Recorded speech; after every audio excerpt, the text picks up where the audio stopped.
Bake-neko. The demon cat or Bake-neko is a supernatural creature from Japanese folklore. It is an ordinary cat that has transformed into a monstrous demon. According to legend, it can shapeshift and take the form of a human being. The name Bake-neko means monster cat or transforming cat. Long ago, in Japan, there were many superstitions surrounding cats. Many people believed that a cat could turn into a hideous demon cat, called a Bake-neko, if it lived in the same place for 13 years and if it reached over 8 pounds in weight. They say the demon cat is able to walk on 2 legs like a human. It can also shapeshift and take on human form, sometimes devouring people and stealing their identities. The Bake-neko can also reaching in through doorways with its enormous arms, looking for human prey just like a household cat pawing around in a mausoleum. A famous Bake-neko story involves a man named Takasu Jinbei, whose pet cat of many years went missing just as his mother's personality changed completely. The woman shunned company and took her meals alone in her room, and when the curious family peered in on her, they saw not a human being but a feline monster in the old lady's clothes, chewing on animal carcasses.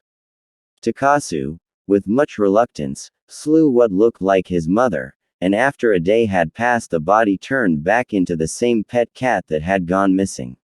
After that, Takasu miserably tore up the tatami mats and the floorboards in his mother's room, only to find the old woman's bones hidden there, gnawed clean of flesh. Another famous story, called The Devil Cat of Nabeshima, tells of a prince who fell victim to a Bake-neko. One night, the prince was walking in the palace gardens with his favorite geisha, a girl named Otoyo. Little did they know that they were being watched by a shadowy creature who was lurking in the shadows. After the prince retired to his bedroom, the Bake-neko slipped undetected into the geisha's apartment and waited under the bed until the girl was asleep. At midnight, the demon cat pounced on the sleeping woman and strangled her to death. Then, it dragged her body outside, dug a hole under the flower beds and buried her corpse in a shallow grave. After concealing its horrible deed, the demon cat shape-shifted and took on the form of the dead geisha, fooling everyone.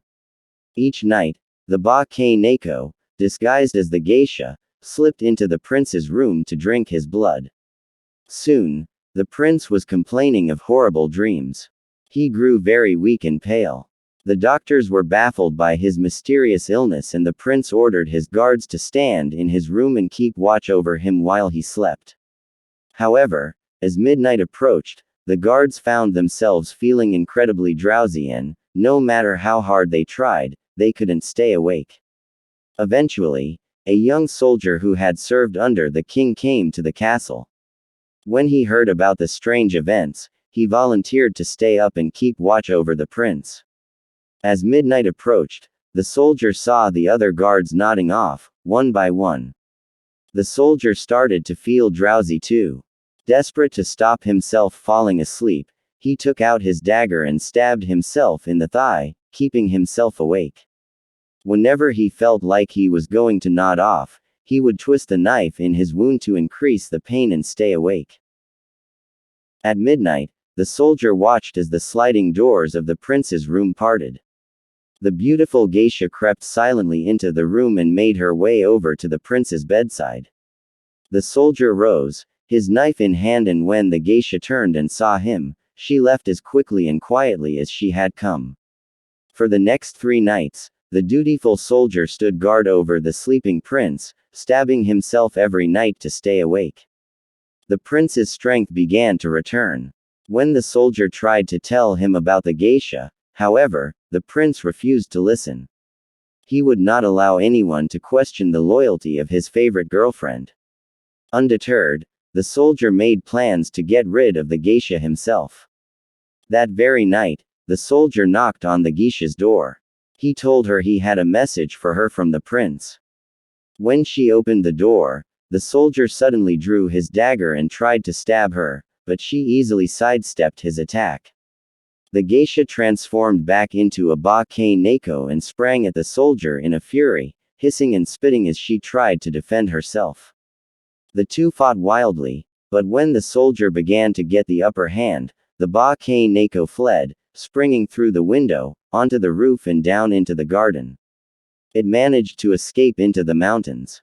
The next day, the soldier told the prince what had happened. The palace gardener was digging in the flower beds and uncovered the body of the real geisha. Grief-stricken, the prince ordered his guards to hunt down the demon cat. It was finally killed by the young soldier who had discovered its evil secret.